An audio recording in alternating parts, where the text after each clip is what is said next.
On break, I made this. Took about a minute and a half. It's a dill, I put a little dill into it this time. And now, alright, so we're going to start this process. Alright, first we're going to, flour's hot, the oil's hot. Alright.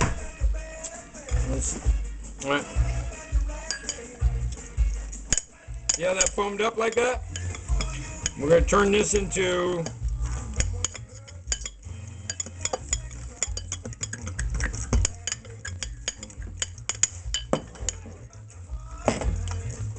and that was about 3 ounces of beer into about 1/8 a cup of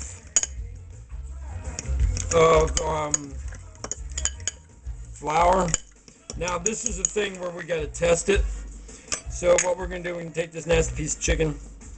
Chicken takes longer anyways, and we're going to go whoop, whoop. Alright, looks good. Looks real good. And then bam. Alright, now see how it ran? See how those pieces went like that? That I might want to tighten it up a little bit. But it's going to tighten as we put the flour in, that's right. As each item goes in, it's going to tighten. So we're just going to rock and roll now. Alright, there's a big piece of chicken.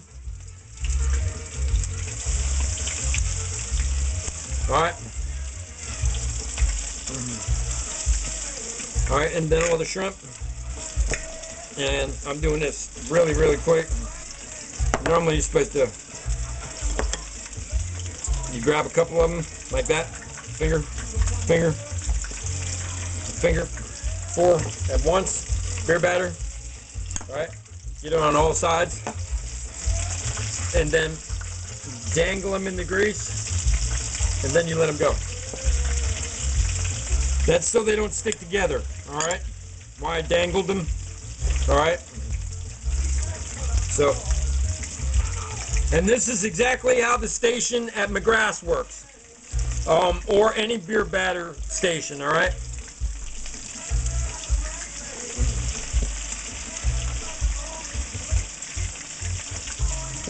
Little piece of chicken. That was good. That was right on the nose on how much batter I needed. Most excellent. Whoop. Whoop. Whoop. Now I'm finding clear places in the oil to stick the last things. I'm going to put this right in there. Wash my hands so I can pick you guys up. Because you guys can barely see what's going on. I looked at the back of the camera.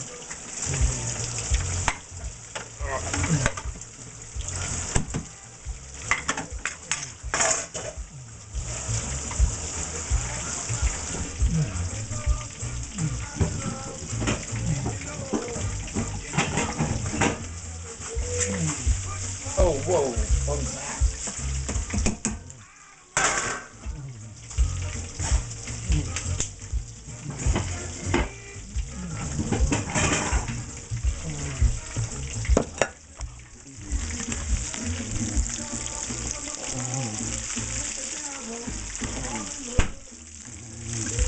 There they are. How's that look? There's that piece of chicken in the beginning. There's the very first one. That's done. Alright. I gotta get some stuff for this. Whoa, something slippery.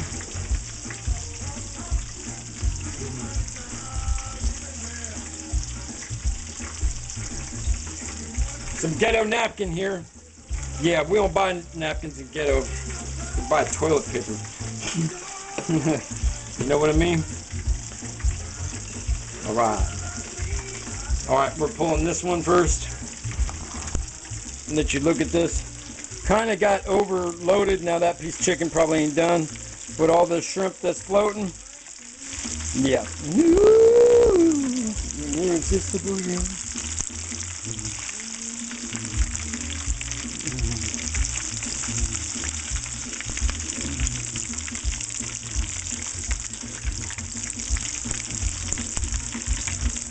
And we're going to leave that one piece of chicken in there. And we'll let that one go a little bit more. I'm going to turn it over. Remember I told you about you got to turn your stuff. I got flour on the floor and it's all slippery and that's not cool.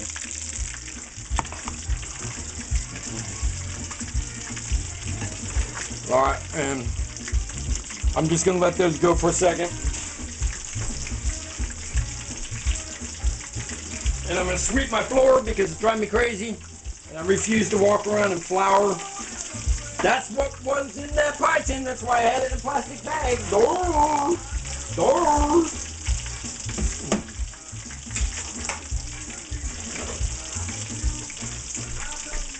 And wash my hands.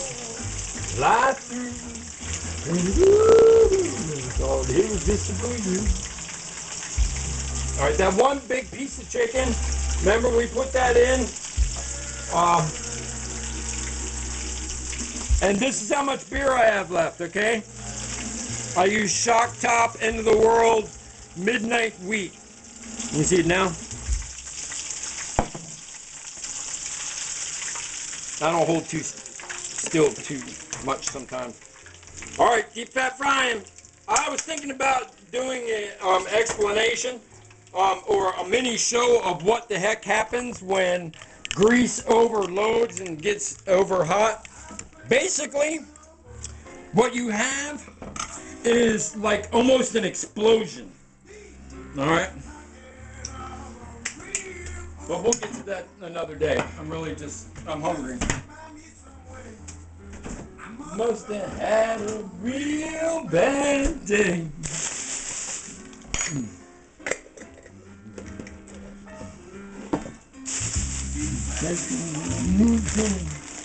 I'm hot and surely fine. Asked if I could come by and see her sometime. Ooh, that's still on. For you. She gonna turn on her fixture. She gonna get the grill going and the microwave and the oven and all of it just like cooking. 5:45 and be waiting on your call. I think this is something I'm sure you're gonna love, but you don't have to eat it all. That's a hard cut right there, man. The problems of life out here on the road. Little notes like this ain't got no area code. I don't know what to say. I'm having a real bad day. There we go. Put a bow. Alright. I told you I was going to go fast on this part. Because my food's getting cold while I'm making a salad. I'm not carrot on the floor. Carrot everywhere, carrot. No more.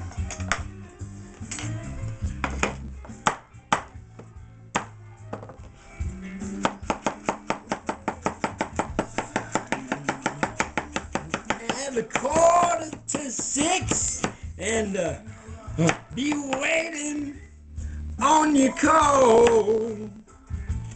Couldn't hang on anymore. That's pretty cool. I didn't do that without looking. Sure you're gonna love, but you don't have to eat it all. Then with the peeler on the floor. Yeah, things going wild in the kitchen.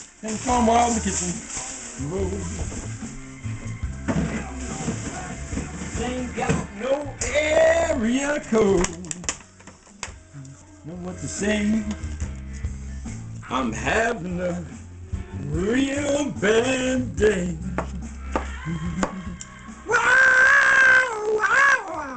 He said, I don't know what to say. I'm having a real bad day. Let's take a look at this. I'm gonna get rid of that part. This is my cap that I've been using to save my tomato. And I'm edging it off. But that's still good meat. So I'm not gonna throw it away. And so yeah, basura. Got lemon juice out of that. Get a little bit more since I put in sour cream. Throw that out. Carrot back in the fridge. Back in the fridge. Blue cheese dressing.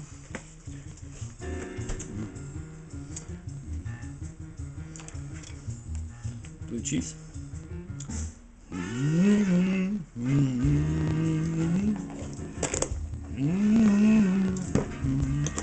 Now the fried food stays hot, real hot, real hot. So it's okay that I took this little extra time, but now I'm out of time. So we're gonna plate. Now I'd like to have leaf lettuce and make a pretty little bed, but that's not gonna happen.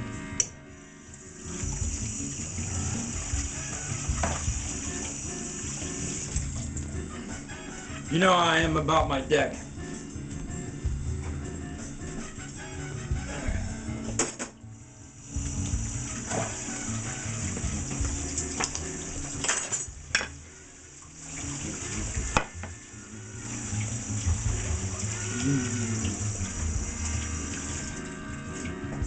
Senor Blues is what they call him, way down in Mexico way.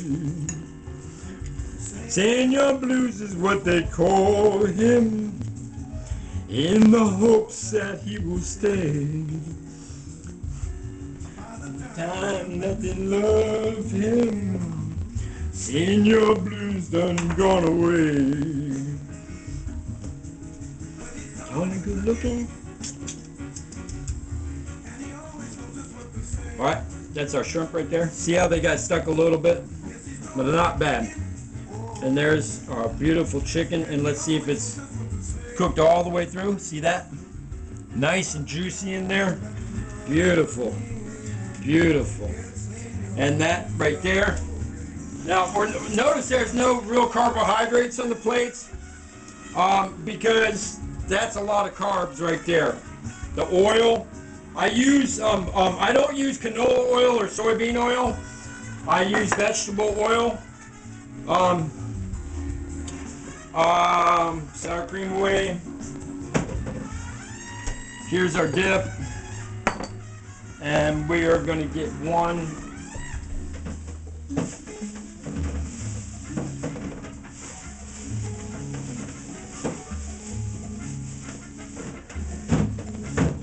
I don't need any more lemon, but what I do want to do is take one of these and kind of break the plate up.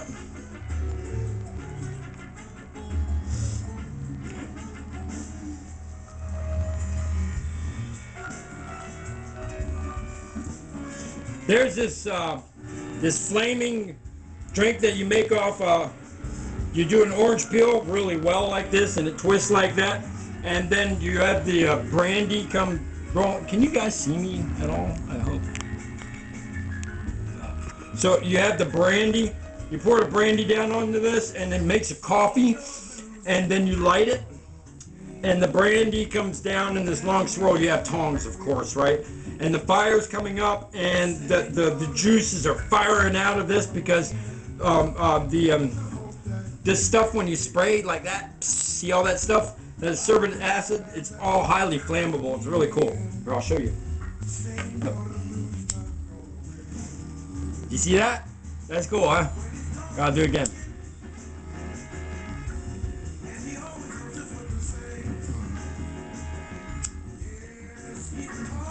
Well, anyways, you got the idea. Alright, so, and well, anyways, that's, I forget the classic name of it, but I know how to do it. I know the concept, let's say that. I've never done it, but I've seen it done, and I know the concept. So we're gonna break up this plate of all this heavy grease, and with some wedges like that, and I want to just kind of make them kind of like crazy different sizes all over everywhere. And one more thing we're going to do, because we are eating chicken, right?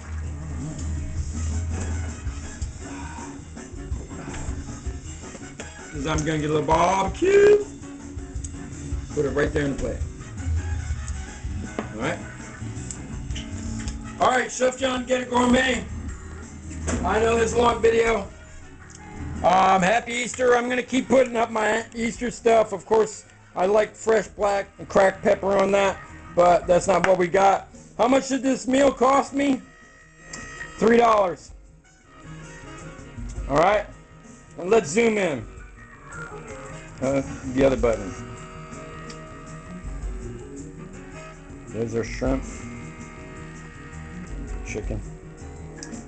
Over there, here's our dill sauce. A nice little salad. Alright, Chef John, Get a Gourmet. I want you to eat better in your home. Hey, look, man. You know, I had to buy the beer, too. The beer was $1.22, and I get to drink just enough. That's about how much beer I need. Or if I was going to drink beer, that's how much. If you almost drink yourself to death at 15, you just, yeah. Something happens with the whole alcohol thing. It goes. All right, peace and grace. Happy Easter, everybody.